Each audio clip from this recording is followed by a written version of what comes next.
Esta es la historia real de una familia que se fue rompiendo alrededor de una mujer llamada Lori Vallow, de un escritor apocalíptico llamado Chad Daybell y de una red de creencias extremas que, según los investigadores y los jurados que terminaron escuchando el caso, sirvió para justificar lo injustificable. No estamos hablando de una secta clásica con un gran templo, túnicas idénticas y cientos de seguidores viviendo aislados en un rancho. Lo inquietante de este caso es otra cosa. Es que el grupo era pequeño, íntimo, casi doméstico. Un círculo de familiares, parejas, amigos y creyentes convencidos de que estaban viendo una guerra espiritual invisible, mientras las personas que tenían delante dejaban de ser personas y empezaban a convertirse, en su lenguaje, en obstáculos. Y aquí conviene ir despacio, porque si contamos solo el final, parece imposible entender cómo se llegó hasta allí. Parece una locura lejana, algo que no podría tocar una familia normal. Pero al principio nadie veía a Lori como la protagonista de una historia criminal. Durante años, para muchas personas, Lori era una madre sonriente, carismática, religiosa, una mujer con una facilidad enorme para caer bien. Tenía una imagen luminosa, de esas que transmiten energía en cuanto entran en una habitación. Era guapa, habladora, segura, de las que abrazan fuerte y miran a los ojos. También era una madre que, al menos desde fuera, parecía entregada a sus hijos. Su hija Tyler Ryan había nacido de una relación anterior. Era una adolescente inteligente, con carácter, una chica que había pasado por cambios familiares complicados y que había aprendido a leer el ambiente de los adultos demasiado pronto. Después estaba Joshua Vallow, al que todos llamaban JJ, un niño adoptado por Lori y Charles Vallow. JJ tenía necesidades especiales y era descrito por su familia como un niño cariñoso, alegre, lleno de vida, de esos niños que buscan contacto, rutina, seguridad. Charles, el marido de Lori, lo quería profundamente. Para Charles, JJ no era una carga. Era su hijo. Charles Vallow, por su parte, era un hombre de negocios, alguien que había intentado construir una vida estable con Lori después de matrimonios anteriores y mudanzas. Tenía sus propios defectos, como cualquier persona, pero en esta historia aparece una y otra vez como alguien que empieza a darse cuenta de que algo se está torciendo dentro de su casa. Y esto es importante, porque durante un tiempo Charles fue uno de los pocos que intentó ponerle nombre al peligro cuando todavía casi nadie lo veía. La familia vivía entre Arizona, viajes, cambios y una religiosidad que al principio parecía estar dentro de los márgenes de una fe común.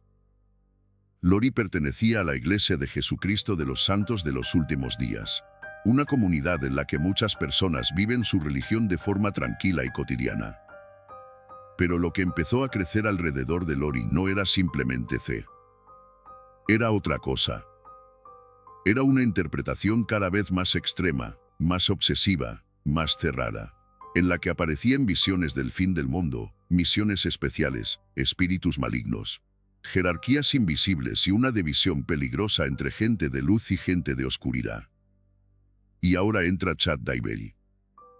Chad no apareció como un desconocido cualquiera.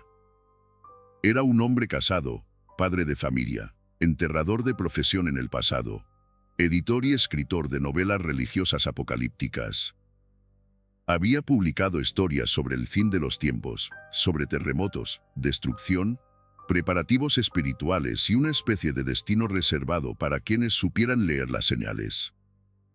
Para algunas personas de círculos religiosos muy concretos, Chad no era solo un escritor.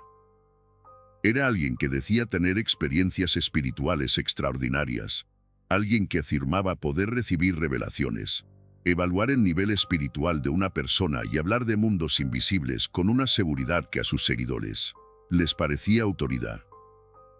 Su esposa era Tammy Daybell. Ella era bibliotecaria, madre, una mujer que sostenía una vida doméstica real mientras Chad escribía, viajaba y hablaba de profecías. Tammy no era una sombra en esta historia. Era una persona completa. Tenía una familia, hijos, trabajo, rutinas, cansancio, proyectos.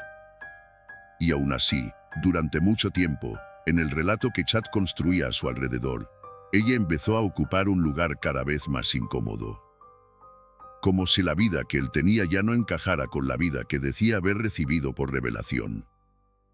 Lori y Chad se conocieron en 2018, en un ambiente de conferencias y encuentros donde se hablaba de preparación espiritual para tiempos difíciles.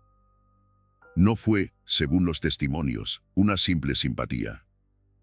Fue una conexión inmediata, intensa, alimentada por la idea de que ambos compartían una misión. Y esta es una de las claves del caso. Porque una relación normal puede romper matrimonios, puede generar mentiras, puede causar dolor. Pero lo que ocurrió aquí fue más allá de una aventura. Lori y Chad empezaron a hablar como si su vínculo estuviera escrito por algo superior. Como si no fuera deseo, sino destino. Como si cualquier persona que se interpusiera entre ellos no fuese una persona con derechos, sino una pieza equivocada en un plan sagrado.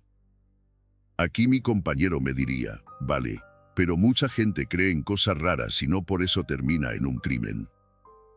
Y la respuesta es exactamente esa. Las creencias por sí solas no explican todo. Lo que vuelve aterrador este caso es cómo esas creencias se combinaron con dinero, control, romance, resentimiento y una progresiva deshumanización de los demás. Porque cuando alguien empieza a pensar que un familiar ya no es realmente un familiar, que su cuerpo está ocupado por algo oscuro, que su muerte puede ser parte de una liberación espiritual, entonces la barrera moral empieza a desgastarse. Y si alrededor hay otras personas reforzando esa idea, la realidad se vuelve negociable. En los meses posteriores al encuentro con Chad, Lori empezó a cambiar de forma visible para quienes la conocían. Charles lo notó. Familiares lo notaron. Amigos lo notaron. Ya no era solo una mujer religiosa. Hablaba de tener un papel especial en la segunda venida de Cristo. Hablaba de misiones. Hablaba de que Charles estaba poseído o había sido reemplazado espiritualmente.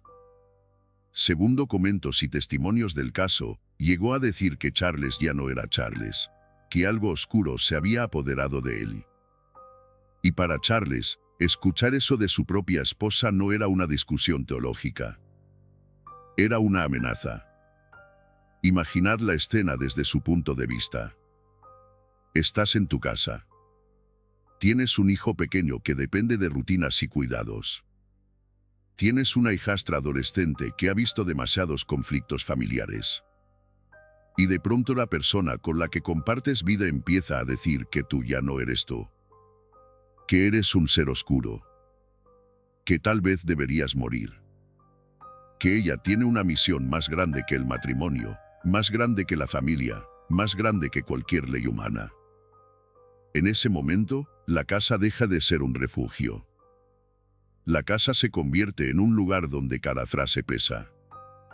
En enero de 2019, Charles acudió a la policía en Arizona y trató de explicar lo que estaba ocurriendo.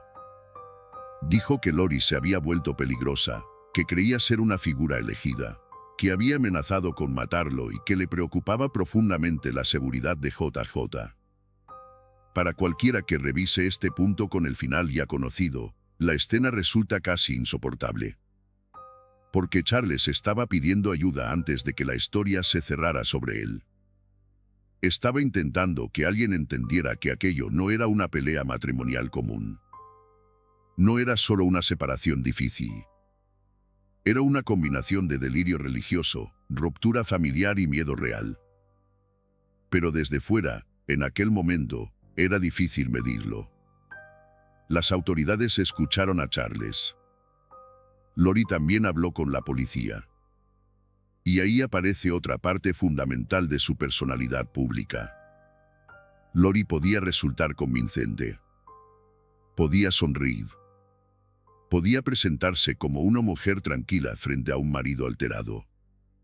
Podía transformar la preocupación de Charles en una exageración, en celos, en conflicto de pareja.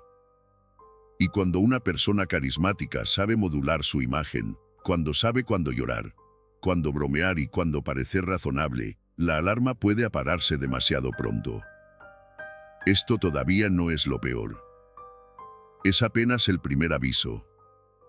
Charles intentó proteger a su hijo. Canceló tarjetas. Cambió vuelos. Buscó apoyo en familiares. Intentó comprender en qué se había convertido su matrimonio.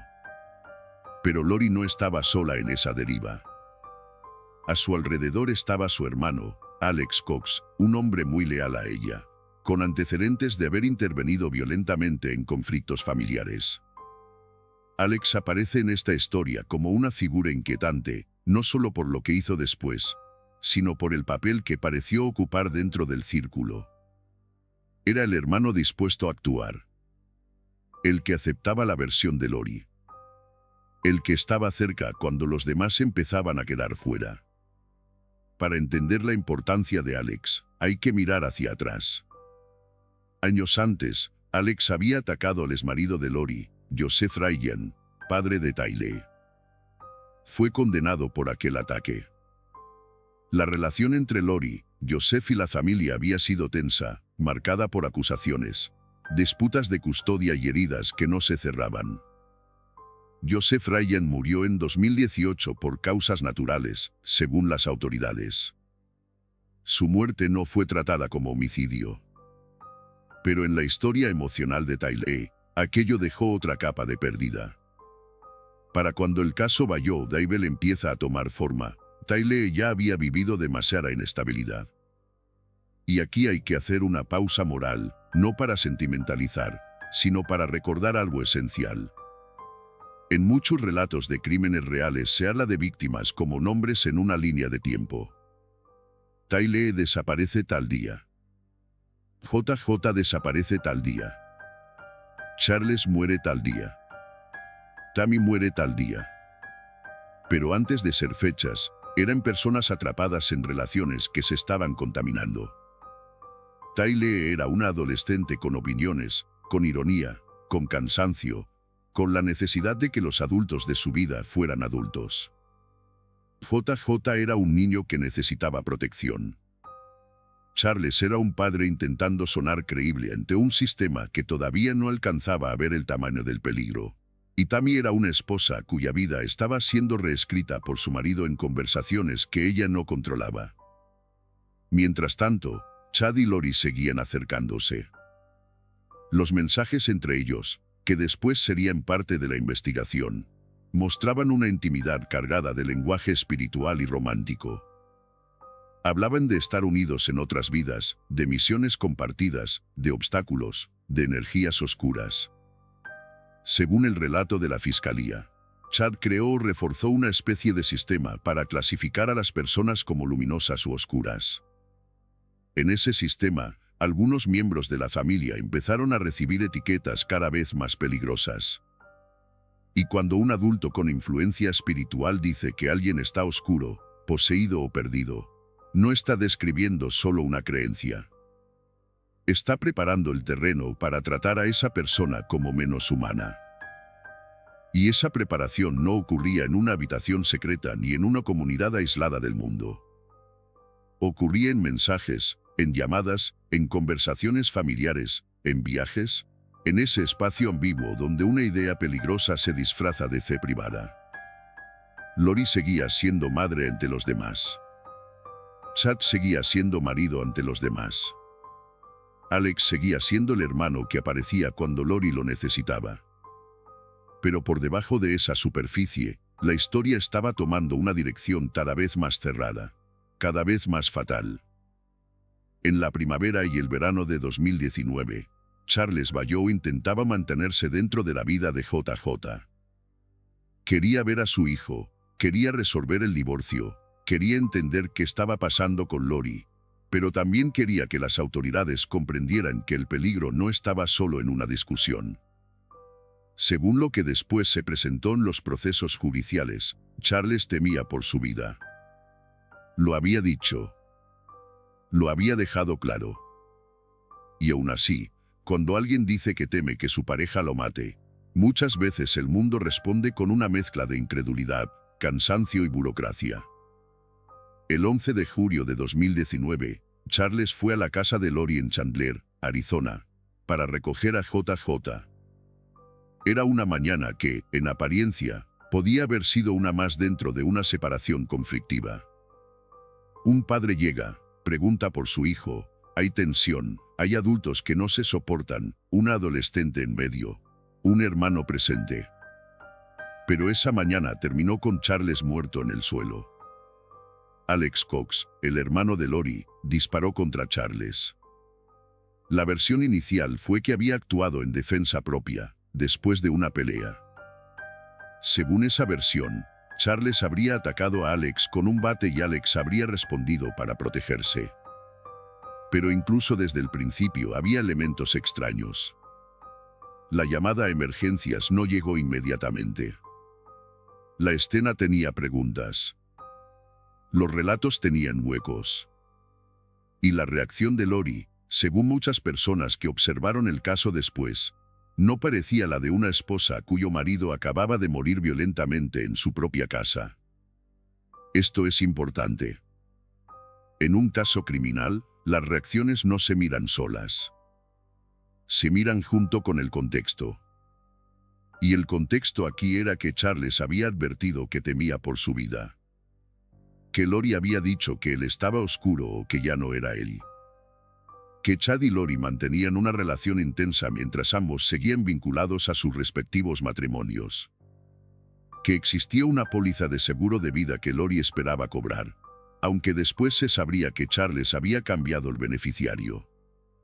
Que Alex, una vez más, aparecía como ejecutor físico dentro de un conflicto emocional de Lori. La pregunta es qué habría pasado si la muerte de Charles se hubiese investigado desde el primer minuto con toda la sospecha que hoy parece evidente. Muchas señales solo se volvieron claras cuando ya había demasiados cuerpos en la historia. En aquel momento, Alex no fue detenido por homicidio. La versión de defensa propia quedó flotando. Lori continuó su vida.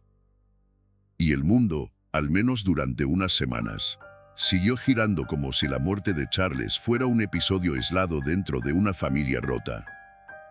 Pero para JJ, nada era aislado. Su padre había muerto. Su rutina empezaba a cambiar.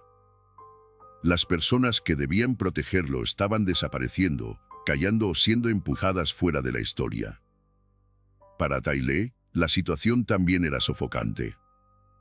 Era una adolescente obligada a convivir con explicaciones imposibles, con adultos que convertían la violencia en relato doméstico, con una madre cada vez más atrapada en una visión grandiosa de sí misma. Después de la muerte de Charles, Lori se movió con una rapidez que hoy resulta escalofriante. Había dinero, trámites, pertenencias, niños que reubicar, una vida que reorganizar. Pero lo más inquietante es que el duelo no parecía ocupar el centro. El centro parecía ser otra cosa. La nueva misión. El nuevo futuro. La cercanía con Chad. El deseo de despejar el camino. Chad, mientras tanto, seguía en Resburg, Idaho, con Tammy. Resburg era una ciudad pequeña, tranquila, muy ligada a la comunidad religiosa. En ese escenario discreto, Chad tenía una casa con terreno, hijos adultos, una esposa trabajadora y una imagen de hombre espiritual. No era alguien perseguido por la policía. Era, para mucha gente de su entorno, un escritor raro quizá, intenso quizá, pero no una amenaza. Lori se mudó a Idaho con los niños a finales del verano de 2019. Ese movimiento es una pieza clave. Ya no se trataba solo de una relación a distancia con Chad. Ahora estaba más cerca. Ahora el círculo podía operar con menos separación. En Resburg también vivía o empezó a moverse Alex Cox, y cerca del grupo estaban otras personas vinculadas a esas creencias apocalípticas. En ese ambiente, las ideas sobre luz y oscuridad, sobre espíritus y misiones, Dejaron de ser simples conversaciones extrañas y empezaron a coincidir con desapariciones reales. Vale, hasta aquí tenemos a Charles muerto, a Lori reorganizando su vida, a JJ sin su padre, a Tylee arrastrando el peso de otra pérdida, a Chad todavía casado con Tammy, y a un grupo pequeño convencido de que estaba viviendo una batalla espiritual. Y ahora viene una parte especialmente difícil, porque la historia de los niños no empieza con una denuncia inmediata. Empieza con silencios, con ausencias que al principio se explican, con respuestas vagas, con adultos que preguntan y reciben excusas. El 8 de septiembre de 2019, Lori, Alex, Tylee y JJ fueron al Parque Nacional de Yellowstone. Hay fotografías de aquel día. Fotos que, cuando se miran sabiendo lo que ocurrió después, adquieren una tristeza insoportable.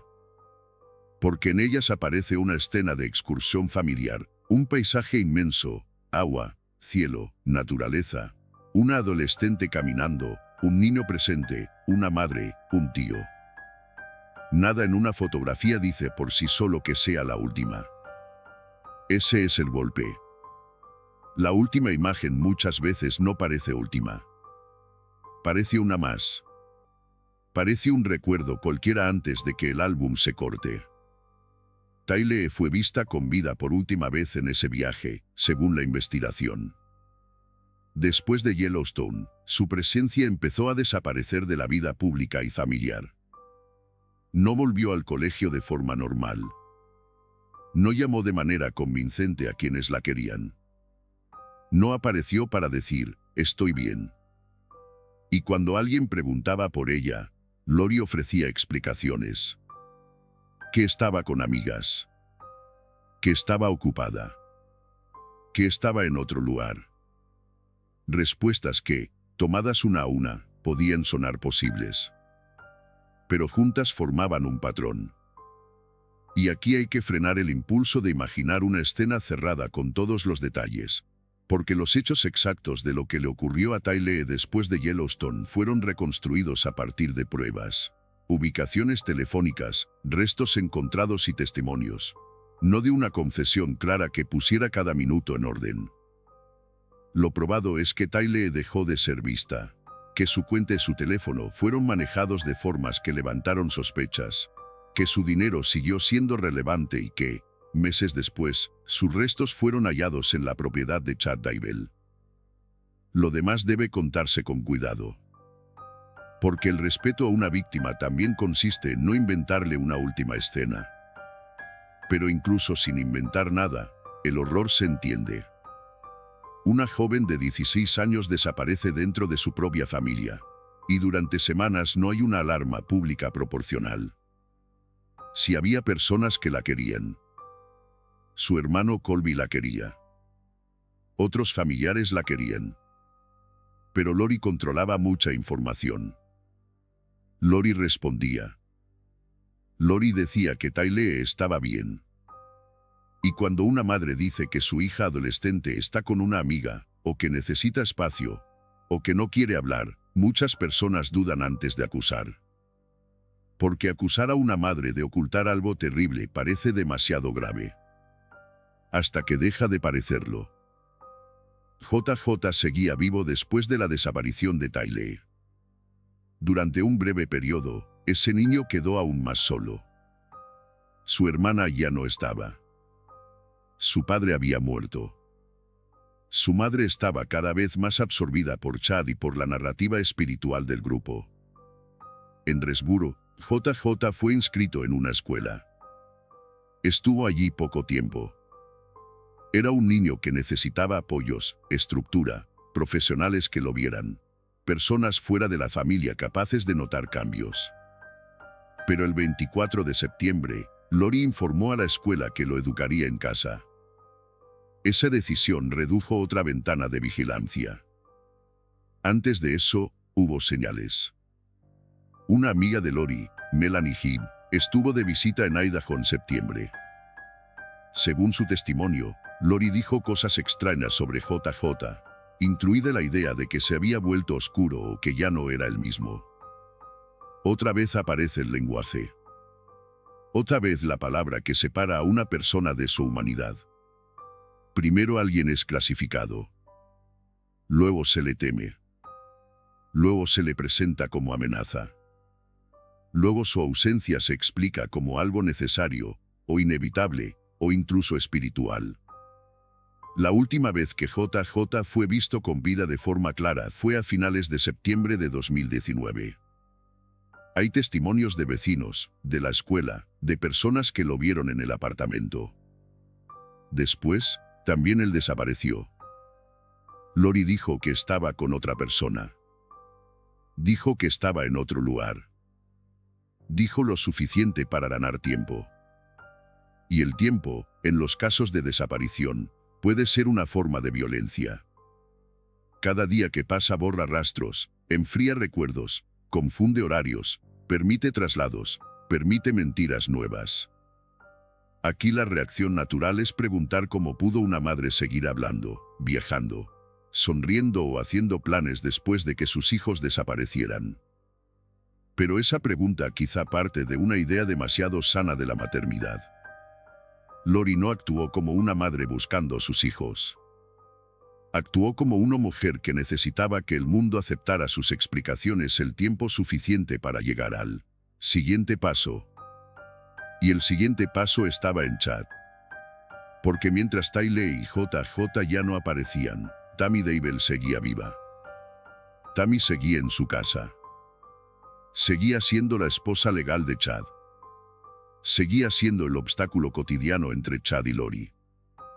Y según la teoría de la fiscalía aceptada por los jurados, ella también empezó a ser situada dentro de ese lenguaje de oscuridad, muerte próxima y destino espiritual. Chad llegó a decir a algunas personas que Tammy moriría pronto. No como una preocupación médica concreta, sino como una especie de predicción. Una profecía conveniente. Y cuando una profecía beneficia tanto a quien la pronuncia, hay que mirarla con mucho cuidado. A comienzos de octubre de 2019, Tammy vivió un episodio inquietante. Según se supo después, alguien se acercó a ella en el exterior de su casa con lo que parecía un arma o un objeto parecido, y ella logró escapar o el ataque no se concretó. En aquel momento, pudo interpretarse como un intento extraño, quizá un susto, quizá algo aislado. Pero visto después, dentro de la secuencia completa, parece otra señal que no recibió el peso que merecía. Tammy estaba en peligro. Y quizá no lo sabía del todo. Imaginemos por un momento la vida de Tammy en esos días sin convertirla en personaje secundario. Se levanta, trabaja, vuelve a casa, convive con Chad, quizá nota distancias, rarezas, silencios. Tal vez piensa que su marido está pasando por una etapa, que está demasiado metido en sus libros, en sus creencias, en sus contactos. Pero su mundo todavía tiene forma de matrimonio, de familia, de casa. Ella no sabe que en otra parte una mujer que ya ha perdido o eliminado a quienes estorbaban se está acercando, cada vez más a Chad. Y entonces, el 19 de octubre de 2019, Tammy Daybell murió. Y entonces, el 19 de octubre de 2019, Tammy Daybell murió. Al principio, Chad dijo que había muerto mientras dormía. La explicación inicial fue natural. Una mujer de 49 años, aparentemente sana para quienes la conocían, encontrada sin vida en su casa. No hubo autopsia inmediata. No se levantó en aquel primer momento la sospecha que después parecería inevitable. Y otra vez aparece en esta historia una de sus capas más dolorosas. La tragedia no avanza solo porque alguien actúe mal. También avanza porque otras personas no ven, no conectan, no preguntan lo suficiente o no imaginan que lo peor pueda estar ocurriendo delante de ellas. La muerte de Tammy fue tratada inicialmente como algo inesperado, sí, pero no como un homicidio. Su cuerpo fue enterrado. Su familia lloró. Chad recibió condolencias. Y mientras quienes la querían intentaban asimilar esa pérdida repentina, Lori y Chad ya estaban muy cerca del futuro que habían imaginado juntos. Un futuro donde Charles ya no estaba. Donde Tylee no aparecía. Donde JJ no aparecía. Donde Tammy tampoco estaba. Mi compañero aquí se quedaría callado un segundo, porque es difícil no ver el patrón. Una persona que estorba, muere. Otra persona que estorba, desaparece. Otra persona que estorba, desaparece. Otra persona que estorba, muere. Y alrededor de todo eso, no hay una ruptura emocional visible, no hay un derrumbe de culpa. No hay una búsqueda desesperada, sino planes, desplazamientos, explicaciones, mensajes y una especie de avance frío hacia una nueva vida. Apenas unas semanas después de la muerte de Tammy, Lori y Chad se casaron en Hawái. La fecha fue el 5 de noviembre de 2019. Y esa imagen, la de una boda tropical, con mar, playa, anillos y sonrisas, es una de las más difíciles de encajar con lo que estaba ocurriendo. Porque mientras ellos celebraban esa unión, 2 niños seguían desaparecidos. No había anuncios públicos de búsqueda. No había carteles impulsados por su madre. No había una madre rota mirando cámaras y pidiendo que devolvieran a sus hijos. Había una pareja recién casada comprando o usando anillos, moviéndose entre islas, actuando como si el mundo anterior ya hubiera sido borrado. Y no era solo una impresión moral. La investigación terminaría mostrando que el anillo de boda de Lori se había comprado antes de que Tammy muriera. Ese dato, por sí solo, no prueba un crimen. Pero dentro de esta historia pesa muchísimo. Porque habla de anticipación. Habla de planes. Habla de una vida nueva preparada cuando la esposa de Chad todavía seguía viva. Y en los casos donde se mezclan muerte, dinero, romance y creencias extremas, la anticipación puede ser más reveladora que una declaración. Mientras tanto, fuera del círculo de Lori, la familia de JJ seguía preguntando. Kay y Larry Volkov, los abuelos de JJ por la familia de Charles, estaban preocupados. Kay había sido también quien descubrió que la póliza de seguro de vida de Charles no beneficiaba a Lori como ella esperaba, sino a ella misma. Ese detalle había generado tensión. Pero más allá del dinero, Kay y Larry querían saber dónde estaba el niño. Querían verlo. Querían escucharlo. Querían una prueba real de que estaba bien. Y aquí empieza una de las fases más importantes del caso, porque la historia deja de depender solo de los relatos internos de Lori. Empieza a entrar gente de fuera. Gente que insiste. Gente que no acepta una explicación vaga. Gente que llama a la policía. Gente que pregunta lo obvio.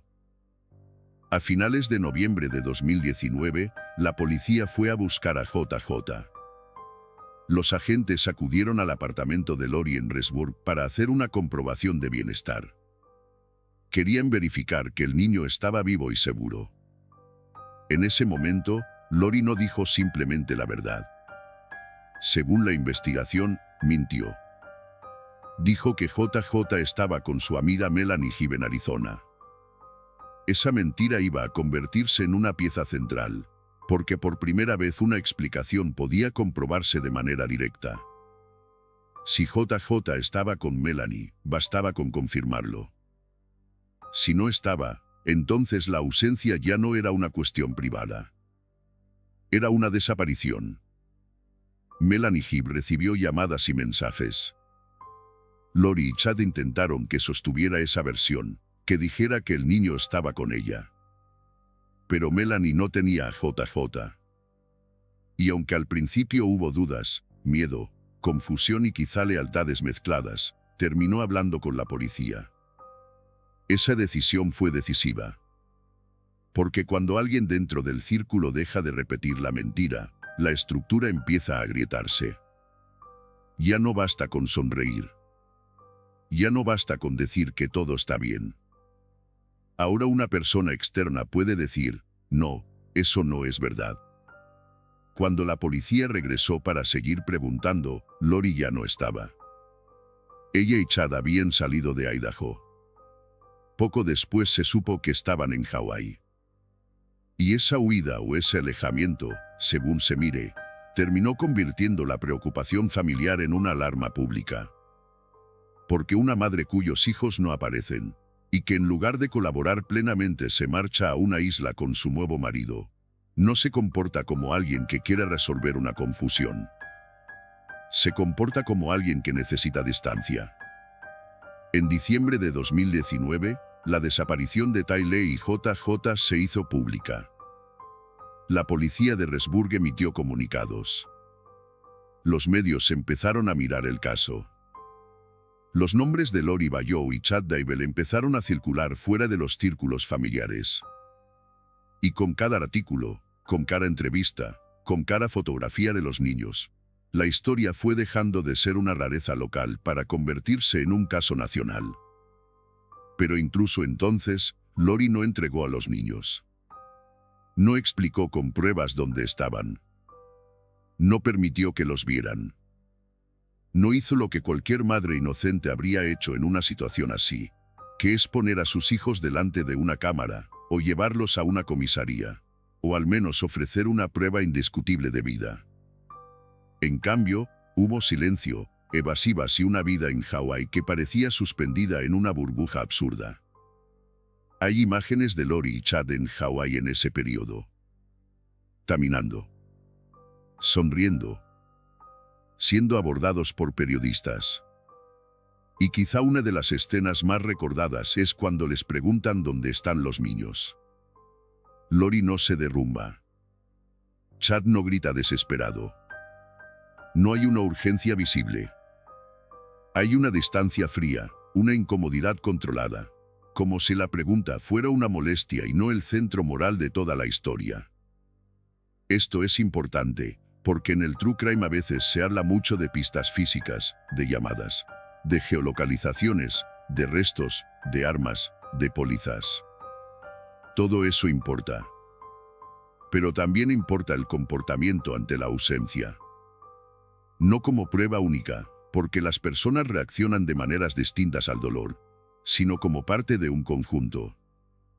Y en este conjunto, cada reacción de Lori parecía alejarse más de la de una madre preocupada y acercarse más a la de alguien que creía que las reglas normales ya no se aplicaban a ella. A principios de 2020, la presión aumentó.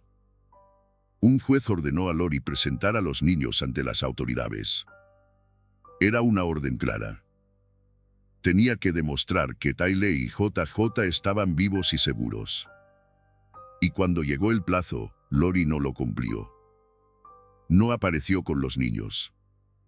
No presentó una explicación verificable. No resolvió nada. Esa negativa marcó otro punto de inflexión. La historia ya no podía sostenerse como un malentendido. En febrero de 2020, Lori fue arrestada en Hawái.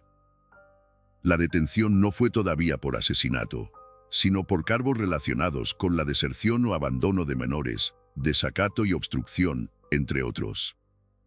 Pero el arresto cambió el ritmo del caso. La mujer que durante meses había respondido con evasivas ya estaba bajo custodia. Chad, en cambio, seguía libre durante un tiempo. Y los niños seguían sin aparecer. Vale, hasta aquí tenemos una secuencia que, ordenada, resulta devastadora. En julio muere Charles. En septiembre desaparece Tylee. A finales de septiembre desaparece JJ. En octubre muere Tammy. En noviembre Lori y Chad se casan. En noviembre la policía busca a JJ y recibe mentiras. En diciembre el caso se hace público. En enero Lori no presenta a los niños. En febrero la arrestan. Y aún así, todavía faltaba la confirmación más temida. Durante esos meses, las familias de los niños vivieron en una espera cruel. Y la espera en una desaparición tiene una textura muy concreta. No es solo tristeza. Es una mezcla de esperanza obligada, miedo constante y cansancio físico. Cada llamada puede ser una noticia. Cada rumor puede romperte. Cada silencio se vuelve una forma de tortura. Los familiares de JJ y Tylee pedían respuestas. El hermano mayor de Tylee, Colby, también aparecía públicamente pidiendo saber dónde estaban. Pero Lori permanecía cerrada. Y aquí hay otra dimensión del daño. Porque cuando una persona desaparece y alguien cercano miente sobre su paradero, no solo se oculta un crimen o una tragedia. Se roba a la familia el derecho a reaccionar a tiempo. Se les obliga a vivir dentro de una ficción. Se les hace dudar de su propia alarma. Se les deja hablando con paredes, con comunicados, con abogados, con cámaras, mientras la persona que sabe más guarda silencio. La investigación, por su parte, empezó a mirar cada vez más hacia la propiedad de Chad Daybell en Idaho. Las ubicaciones de teléfonos móviles fueron importantes. Los movimientos de Alex Cox también. Después de la desaparición de Tylee, el teléfono de Alex lo situó en la zona de la propiedad de Chad. Después de la desaparición de JJ, volvió a haber datos que lo colocaban allí. Este tipo de pruebas no cuentan emociones. No explican motivos por sí mismas. Pero dibujan rutas. Marcan presencias.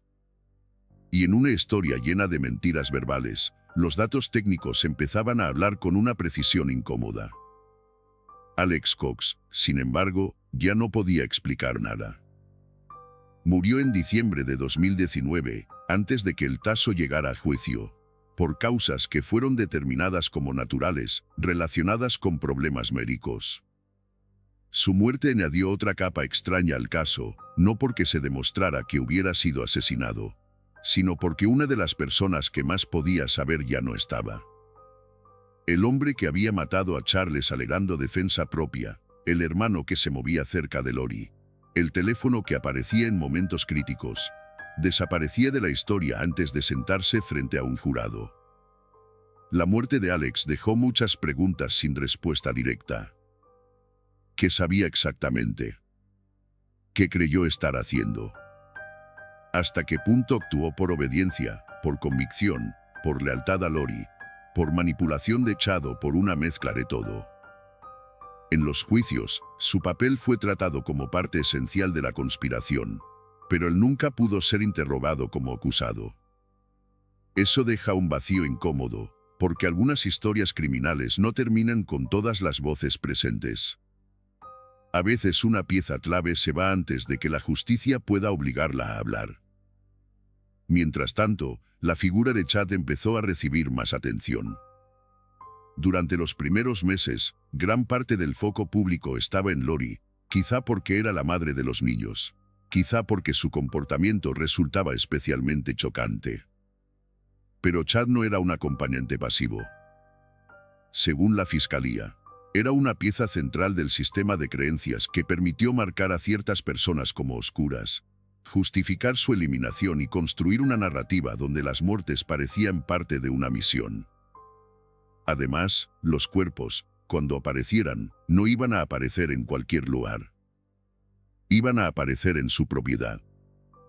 El 9 de junio de 2020, las autoridades registraron la casa y el terreno de Chad Daybell en Salem, Idaho. Para entonces, la sospecha ya era intensa. La pregunta no era solo dónde estaban Tylee y JJ, sino si todavía quedaba alguna posibilidad de encontrarlos vivos. Y ese día, la posibilidad empezó a cerrarse. Los investigadores encontraron restos humanos enterrados en la propiedad. Primero se confirmó la presencia de restos de un niño. Después se confirmó que correspondían a JJ. También se encontraron restos de Tylee, en condiciones que mostraban una violencia y una degradación extremas. No hace falta recrear esos detalles. No hace falta convertirlos en espectáculo. Basta con entender que el lugar donde debían aparecer respuestas apareció finalmente como una tumba escondida. Chad fue detenido ese mismo día. Según se ha contado, Intentó marcharse en un vehículo antes de ser arrestado. La imagen es potente porque condensa el derrumbe de toda una fachada. Durante meses, las preguntas habían rodeado su casa, sus mensajes, sus creencias, su relación con Lori. Y ahora la tierra de su propiedad devolvía aquello que las mentiras habían intentado ocultar. Para las familias, la noticia fue devastadora, aunque muchos ya temieran lo peor. La esperanza, incluso cuando es pequeña, se agarra al cuerpo. Uno puede decir que sabe que algo malo pasó, pero mientras no haya confirmación, una parte mínima sigue imaginando una puerta imposible. Que estén escondidos. Que alguien los tenga. Que aparezcan. Que haya una explicación absurda pero viva. El hallazgo de junio destruyó esa última puerta. Y aquí la historia cambia de fase. Ya no es la búsqueda de dos niños desaparecidos. Es la construcción de un caso de homicidio, conspiración y asesinato. Ya no se trata solo de por qué Lori no decía dónde estaban. Ahora la pregunta es quién participó, quién ordenó, quién creyó, quién mintió, quién cavó, quién llamó, quién escribió, quién se benefició y cómo una cadena de muertes pudo avanzar durante tantos meses. En paralelo, la muerte de Tammy empezó a ser revisada. Su cuerpo fue exhumado. Lo que al principio se había aceptado como una muerte natural inesperada pasó a investigarse como sospechoso. Y con el tiempo, los fiscales sostendrían que Tammy también había sido asesinada, que su muerte no fue un accidente ni una tragedia médica repentina, sino parte de la misma conspiración. Esta acusación completaba el patrón que tantas personas ya veían en la cronología. Lo más inquietante del juicio que vendría después no sería solo la enumeración de hechos. Sería escuchar cómo el lenguaje espiritual aparecía una y otra vez junto al lenguaje del control. Personas llamadas oscuras. Espíritus supuestamente expulsados. Muertes vistas como transiciones. Obstáculos convertidos en misiones. El peligro de esas palabras no está en que sean extrañas. Está en que funcionaban como permisos. Permisos para dejar de escuchar el dolor real de un niño. Permisos para dejar de ver a una esposa como esposa. Permisos para transformar una desaparición en un detalle administrativo. Y mientras la justicia se preparaba, el público intentaba entender qué clase de vínculo unía a Lori y Chad. ¿Era amor? ¿Era delirio compartido? ¿Era manipulación? ¿Era ambición? ¿Era deseo sexual envuelto en profecía? ¿Era una mezcla de todo? Probablemente no hay una sola respuesta limpia. Las relaciones destructivas rara vez se explican con una sola palabra. Chad ofrecía a Lori una narrativa grandiosa donde ella no era una mujer con problemas, pérdidas y responsabilidades, sino una figura elegida. Lori ofrecía a Chad admiración, deseo, una confirmación de sus fantasías espirituales y una salida de su vida anterior. Juntos, parecían reforzarse hasta perder el límite más básico, el que dice que ninguna creencia, ningún romance y ningún supuesto destino puede ponerse por encima de la vida de otras personas. Pero el sistema judicial no podía juzgar solamente ideas. Tenía que probar actos. Tenía que unir mensajes, movimientos, dinero, muertes, ubicaciones, testimonios y decisiones concretas. Tenía que demostrar que no se trataba de casualidades encadenadas, sino de una conspiración. Y esa es una tarea difícil en cualquier caso, porque la defensa siempre puede señalar huecos. Puede decir que no hay una grabación del momento exacto. Puede culpar a quien murió, en este caso Alex. Puede presentar a Lori como manipulada por Chad, o a Chad como atrapado por Lori. Puede intentar separar cada muerte de las demás para que el patrón parezca menos claro. Por eso la cronología era tan poderosa. Porque una muerte aislada puede tener dudas. Una desaparición puede tener explicaciones falsas durante un tiempo. Una boda rápida puede parecer de mal gusto, pero no necesariamente criminal. Una creencia extraña puede ser solo una creencia. Pero cuando todo se coloca en orden, cuando los nombres se alinean, cuando los beneficios aparecen, cuando las mentiras se repiten, cuando los cuerpos terminan en el terreno de uno de los acusados, la historia deja de parecer una suma de rarezas. Empieza a aparecer una arquitectura. Y en el centro de esa arquitectura estaban 2 niños y 2 adultos asesinados. Charles, que había pedido ayuda antes de morir. Tylee, que desapareció después de aquel viaje a Yellowstone. JJ, que fue sacado de la escuela y borrado de la vista pública. Tammy, que murió en su casa mientras su marido ya caminaba hacia otra vida. Cada uno de ellos representa una señal que alguien no escuchó a tiempo, una alarma que no sonó lo bastante fuerte, una confianza traicionada desde dentro. Cuando Lori fue extraditada a Idaho, cuando Chad quedó detenido, cuando las acusaciones fueron creciendo, la historia empezó a ocupar titulares con una mezcla de fascinación y horror. Pero para las familias no era un caso famoso. Era una pérdida íntima expuesta al mundo. Cada audiencia, cada documento, cada foto filtrada o comentada, cada análisis público, removía algo que para ellos no era entretenimiento. Era su vida rota. Y aún así, el juicio era necesario. Porque sin juicio, las mentiras conservan demasiado espacio. Sin juicio, una versión puede seguir flotando. Sin juicio, la tierra removida, las llamadas, los mensajes y las advertencias quedan como fragmentos. El juicio obliga a ordenar. Obliga a escuchar.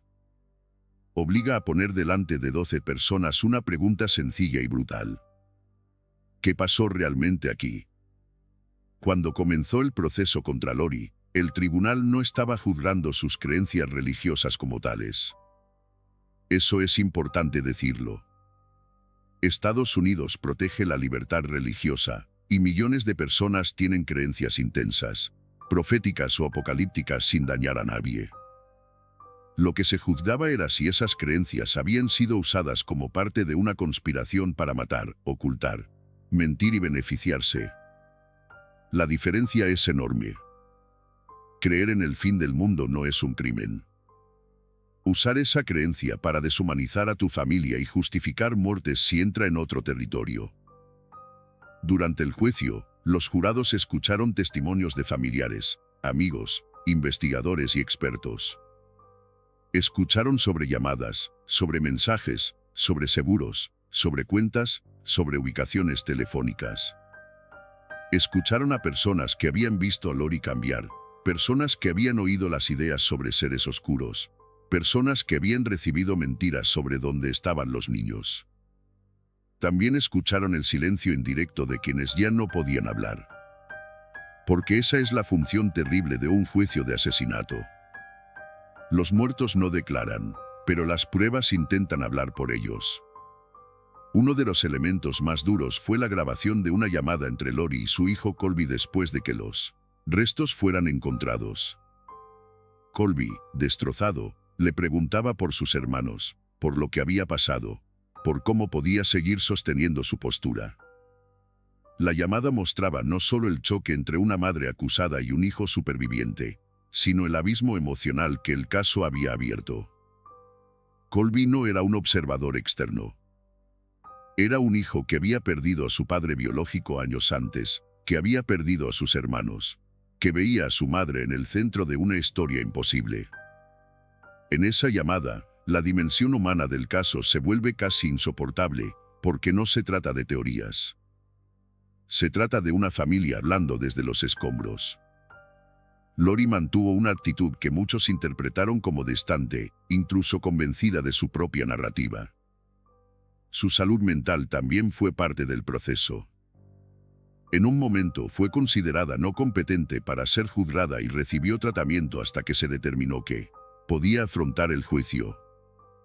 Pero ser competente para ser juzgada no significa ser inocente, ni tampoco explica por completo el daño causado.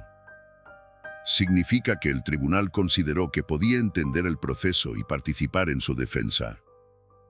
La defensa de Lori intentó separarla de los actos físicos, señalar a Chad como líder de la narrativa y a Alex como ejecutor. Pero la fiscalía presentó a Lori no como una víctima pasiva de manipulación, sino como una participante activa. Una madre que mintió sobre sus hijos. Una esposa cuyo marido murió después de advertir que estaba en peligro. Una mujer que se casó con Chad mientras las víctimas se acumulaban alrededor de ambos. Una persona que, según los fiscales, eligió el deseo, el dinero y la fantasía espiritual por encima de su familia. Y entonces la sala empezó a escuchar el caso como una cadena completa, no como piezas sueltas, porque cada pieza empujaba hacia la siguiente, y cada mentira abría otra pregunta todavía más oscura. Y cada mentira abría otra pregunta todavía más oscura, porque la mentira nunca estaba sola. Venía acompañada de un movimiento, de una muerte, de una explicación religiosa, de un beneficio, de una ausencia. Y cuando el jurado escuchó toda la secuencia, el caso dejó de parecer una acumulación de tragedias y empezó a parecer lo que la fiscalía decía que era: una conspiración nacida de deseo, dinero, control y una fantasía espiritual llevada hasta sus últimas consecuencias. En mayo de 2023, Lori Vallow Daybell fue declarada culpable en Idaho. Culpable por la muerte de Tylee. Culpable por la muerte de JJ. Culpable por conspirar en la muerte de Tammy. También culpable de robo relacionado con los beneficios económicos que siguieron cobrándose cuando sus hijos ya no estaban vivos. Y cuando llegó la sentencia, el tribunal no habló de una madre confundida por ideas extrañas. Habló de una mujer que había tomado decisiones, que había eliminado obstáculos, que había usado una visión retorcida del mundo para justificar la destrucción de su propia familia. Fue condenada a cadena perpetua sin posibilidad de libertad condicional. No una, sino varias condenas que dejaban claro que Lori no saldría de prisión por esos crímenes. En la sala, las familias de las víctimas pudieron hablar. Y esos momentos son importantes, porque en los juicios de True Crime muchas veces se recuerda el nombre del asesino y se olvida el eco de quienes quedan vivos. Pero allí estaban ellos. Los que habían llamado, buscado, rogado, esperado. Los que habían tenido que mirar fotografías, escuchar pruebas, soportar teorías y ver cómo una historia íntima se convertía en espectáculo nacional. Lori habló antes de ser sentenciada. Y lo que dijo no trajo una confesión, ni una petición de perdón clara, ni una explicación humana que pudiera aliviar algo. Siguió cerrada a una versión espiritual en la que los muertos estaban bien, en la que nadie había sido asesinado, en la que la realidad del tribunal parecía menos importante que la realidad que ella decía conocer. Para muchas personas presentes, eso fue uno de los golpes más duros. Porque incluso al final, incluso con los cuerpos encontrados, incluso con los jurados convencidos, incluso con las familias delante, Lori parecía seguir dentro de una narración donde ella no era responsable. Y esa es quizá una de las partes más perturbadoras de esta historia. No solo que se cometieran crímenes, sino que después de todo, la estructura mental que los rodeó no se derrumbara del todo. Hay personas que mienten porque esperan salvarse. Hay personas que niegan porque no soportan el peso de lo que hicieron. Y hay personas que parecen haber construido una realidad tan cerrada que cualquier prueba externa se vuelve enemiga. En Lori, el juicio mostró algo de eso. Una distancia extraña entre el daño probado y la forma en que ella hablaba de sí misma. Pero todavía quedaba Chad. El juicio de Chad Daybell llegó después. Y en muchos sentidos, permitió mirar el caso desde otro ángulo.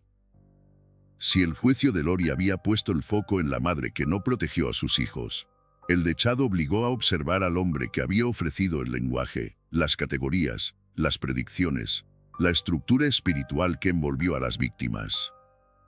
La defensa intentó presentarlo de otra manera, intentó separar, discutir, señalar a Alex, cuestionar interpretaciones. Pero la fiscalía volvió a llevar al jurado por el camino de los hechos. Los mensajes. Las clasificaciones de luz y oscuridad. Las muertes. El matrimonio rápido. Los restos encontrados en su terreno. La muerte de Tammy y los beneficios que su desaparición habría para él. En mayo de 2024, Chad fue declarado culpable de los asesinatos de Tammy Daybell, Tyler Ryan y J.J. Bayou. También fue condenado por conspiración y otros cargos. Y después, el jurado decidió que debía recibir la pena de muerte.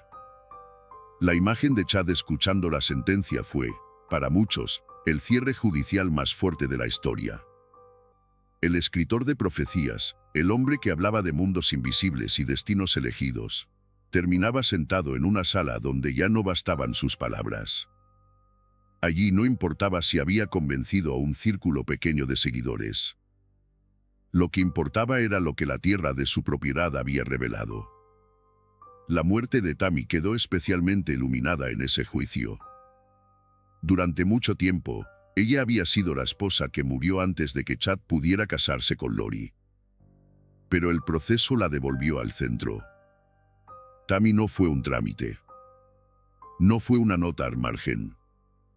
Fue una mujer asesinada, según la sentencia, dentro de su propia casa, en una historia donde su marido ya estaba imaginando otra vida. Y eso obliga a mirar con cuidado cómo se habla de ella. No como la primera esposa que estorbaba, sino como Tammy. Como una persona con hijos, trabajo, memoria, amigos, rutinas y derecho a seguir viviendo. Después vinieron también los procesos de Arizona contra Lori por la muerte de Charles Bayou y por la conspiración para matar a Brandon Bowbrooks, el exmarido de su sobrina. Esas causas ampliaron el mapa del caso. Porque la historia ya no se quedaba solo en Idaho, ni solo en los niños y Tammy. Volvía al principio, a Charles, al hombre que había dicho que estaba en peligro. Volvía a la mañana en que Alex Cox disparó. Volvía a las señales que se habían presentado antes de que todo lo demás ocurriera. Y también miraba hacia Brandon, que sobrevivió a un intento de ataque en 2019, un episodio que los fiscales vincularon al mismo círculo de intereses y creencias. En 2025, Lori fue condenada también en Arizona por conspirar en el asesinato de Charles y por conspirar en el intento de asesinato de Brandon. Recibió nuevas condenas de cadena perpetua. Y aunque para entonces ya estaba destinada a morir en prisión por las sentencias de Idaho, esos juicios importaban. Importaban porque Charles merecía una respuesta judicial propia. Importaban porque Brandon merecía que se reconociera lo que le había ocurrido. Importaban porque una vida destruida no se compensa diciendo que ya hay otras condenas. Cada víctima tiene su propio nombre. Cada caso tiene su propio peso. Y aquí es donde la historia completa se vuelve aún más clara. Charles no fue un episodio separado. Tammy no fue una casualidad. Tyler y JJ no fueron una desaparición inexplicable en medio de una madre confundida. Brandon no fue un susto aislado. Todo formaba parte de un entorno donde ciertas personas eran vistas como obstáculos. Obstáculos para el dinero. Obstáculos para una relación. Obstáculos para una idea grandiosa de misión espiritual. Y cuando una persona empieza a ver seres humanos como obstáculos, la violencia ya ha empezado a prepararse, incluso antes del acto final. Mi compañero aquí diría algo que parece sencillo, pero que en realidad resume el horror del caso. Nadie destruye una familia de un día para otro. Primero se cambia el lenguaje. Primero se le quita humanidad a alguien. Primero se le llama oscuro, perdido, poseído, peligroso. Primero se convence al grupo de que la víctima ya no merece la misma compasión. Luego se crea una urgencia. Luego se dice que todo está escrito, que todo tiene un sentido superior, que el mundo normal no entiende. Y cuando la violencia llega, quienes participan pueden sentir que no están cometiendo un crimen, sino cumpliendo una misión. Esa es la parte que debería asustarnos más allá de este caso concreto. Porque las sectas, o los grupos destructivos, no siempre empiezan con una puerta cerrada y un líder gritando órdenes. A veces empiezan con una conversación íntima, con alguien que te dice que eres especial, que los demás no pueden comprenderte, que tienes un destino mayor, que tu familia te limita, que la ley humana es inferior a una verdad secreta. Empiezan con una promesa de significado. Y para personas vulnerables, heridas, egocéntricas o necesitadas de grandeza, esa promesa puede ser adictiva. Pero una promesa de grandeza no convierte a nadie en inocente. Lori no era una niña atrapada sin voluntad. Chad no era solo un excéntrico inofensivo. Alex no era una sombra sin decisiones. Cada uno ocupó un lugar. Cada uno, según las pruebas y las sentencias, contribuyó a que la fantasía se tradujera en muerte. Y aunque nunca sepamos cada conversación exacta, aunque nunca tengamos todos los minutos reconstruidos, lo que sí sabemos es suficiente para entender la dimensión del daño. Charles intentó avisar. Esa frase queda flotando sobre todo el caso. Charles intentó avisar. Fue a la policía. Explicó que Lori creía cosas peligrosas. Dijo que temía por su vida. Dijo que temía por JJ. Y luego murió. No porque el sistema quisiera que muriera, sino porque el sistema no alcanzó a captar la urgencia. Y esto no significa que cada advertencia sea fácil de interpretar, ni que los agentes puedan prever todo. Significa que en los casos de violencia familiar, de delirio compartido, de amenazas envueltas en discursos extraños, hay que escuchar mejor. Hay que mirar patrones. Hay que tomar en serio cuando alguien dice que su vida está en peligro. Tylee también dejó señales, aunque su voz quedó menos registrada en documentos públicos. Era una adolescente dentro de una tasa donde las versiones cambiaban, donde los adultos que debían darle estabilidad estaban envueltos en conflicto, donde su madre avanzaba hacia una relación cada vez más peligrosa. Tylee no tuvo un juicio para hablar. No tuvo edad adulta para contar su versión. Lo que queda de ella son recuerdos de quienes la amaban, fotografías, mensajes, y la certeza de que merecía mucho más que convertirse en una pieza dentro de la fantasía de otros. JJ necesitaba protección especial. Y en lugar de eso, fue aislado. Su padre muerto. Su escuela dejada atrás. Su paradero convertido en mentira. Su nombre usado en explicaciones falsas. Hay algo particularmente cruel en la desaparición de un niño que dependía tanto de los adultos. Porque JJ no podía defenderse de una narrativa espiritual. No podía entender las conspiraciones a su alrededor. No podía llamar a todos y decir, algo va mal. Necesitaba que alguien lo viera a tiempo. Y cuando las personas que debían verlo lo ocultaron, el mundo llegó demasiado tarde. Tammy, por su parte, representa otra forma de traición. La traición del hogar. La idea de que puedes dormir al lado de alguien que ya te ha convertido en obstáculo.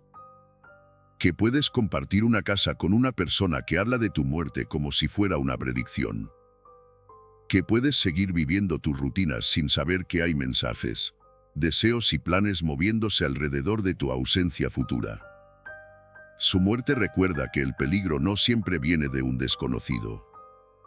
A veces viene de quien conoce tus horarios, tus hábitos y tu confianza. Y Brandon sobrevivió. Ese detalle también importa. Sobrevivir no significa salir ileso. Sobrevivir a una conspiración de asesinato significa cargar con la conciencia de haber estado a un paso de convertirse en otra fecha dentro de la misma cronología. Significa mirar atrás y entender que no era paranoia, que el peligro era real, que alguien decidió que tu vida podía ser sacrificada por intereses ajenos. En un caso con tantas víctimas mortales, es fácil dejar a los supervivientes en un segundo plano.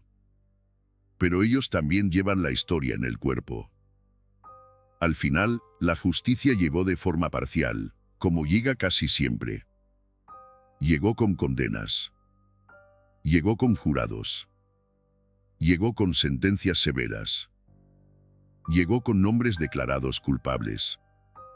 Pero no llegó a tiempo para salvar a Charles, Tylee, JJ y Tammy. Y esa diferencia es importante. La justicia puede ordenar el pasado. Puede castigar. Puede reconocer. Puede dejar una verdad oficial frente a las mentiras. Pero no puede devolver una mañana normal a quienes la perdieron. No puede devolver la adolescencia de Tylee. No puede devolver la risa de JJ. No puede devolver a Tammy a su biblioteca, a su casa, a sus hijos. No puede devolver a Charles la oportunidad de ver crecer al niño que intentaba proteger. Por eso esta historia no debería contarse solo como la historia de la madre del fin del mundo, ni como una rareza criminal llena de profecías y nombres extraños. Debería contarse como una advertencia sobre lo que ocurre cuando el ego se disfraza de fe, cuando el deseo se disfraza de destino, cuando la manipulación se disfraza de revelación y cuando una familia empieza a aceptar que algunas vidas valen menos porque alguien con voz segura lo ha dicho. No todas las creencias intensas destruyen. No todas las comunidades religiosas son peligrosas. No toda persona que habla del fin del mundo va a hacer daño. Pero cualquier sistema, religioso o no, que exige cortar la empatía, que convierte preguntas en traición, que llama enemigo a quien estorba, que coloca a un líder por encima de la realidad y que justifica el sufrimiento de otros como parte de un plan superior, merece ser observado con miedo. Porque ahí empieza el terreno donde una familia puede dejar de ser familia y convertirse en material sacrificable. Y quizá la pregunta final no es cómo pudieron creer algo tan extremo. Quizá la pregunta final es qué obtuvo cada uno al creerlo. Chad obtuvo admiración, poder, una nueva pareja, una salida de su matrimonio y una identidad de profeta. Lori obtuvo una narrativa donde no era responsable de sus fracasos, sino elegida para una misión. Alex obtuvo un papel dentro de algo que parecía darle propósito y lealtad. Y las víctimas perdieron todo. Esa es la asimetría brutal de los grupos destructivos. Quienes construyen la fantasía se alimentan de ella. Quienes quedan fuera de la fantasía pagan el precio. Hoy los nombres de Lori Vallow Daibel y Chad Daybell están asociados a condenas, a juicios, a titulares y a una de las historias criminales más impactantes de los últimos años en Estados Unidos. Pero los nombres que deben permanecer al final son otros. Charles Vallow, Tylee Ryan, Joshua J.J. Vallow, Tammy Daybell. También Brandon Bowdraux, como superviviente de una violencia que pudo sumarse a la lista de muertes. Ellos son el centro humano de todo esto, no los delirios de quienes los rodearon. Porque si algo deja este caso, más allá del horror, es una lección incómoda sobre las señales. Las señales estuvieron. Un marido que dice tengo miedo. Una madre que habla de espíritus oscuros en sus hijos. Un hombre que predice la muerte de su esposa. Niños retirados de la escuela. Mentiras sobre paraderos. Muertes demasiado convenientes. Una boda demasiado rápida. Mensajes cargados de misión y destino. Cada señal, aislada, podía parecer confusa. Todas juntas formaban un grito. Y cuando uno vuelve al principio, a esa imagen de una familia aparentemente normal, entiende que el verdadero miedo no está solo en el final. Está en lo fácil que fue, durante un tiempo, no verlo completo. Está en la forma en que una sonrisa puede tapar una amenaza. En cómo una frase espiritual puede ocultar una intención. En cómo una madre puede decir que todo está bien mientras sus hijos ya no están. En cómo un hombre puede hablar de revelaciones mientras la tierra de su casa guarda cuerpos. Más allá del morbo, lo que queda aquí es una historia de personas que pidieron ayuda, de señales ignoradas, de creencias usadas como arma y de una familia destruida desde dentro. Queda la obligación de mirar a las víctimas con más fuerza que a los culpables. Queda la necesidad de recordar que ninguna idea, ningún amor, ninguna promesa de salvación y ningún supuesto destino justifica convertir a un ser humano en obstáculo. Y queda, sobre todo, una certeza sencilla y terrible. El horror no siempre entra rompiendo la puerta. A veces entra hablando suavemente, diciendo que todo tiene un propósito, hasta que un día la casa está vacía y ya es demasiado tarde.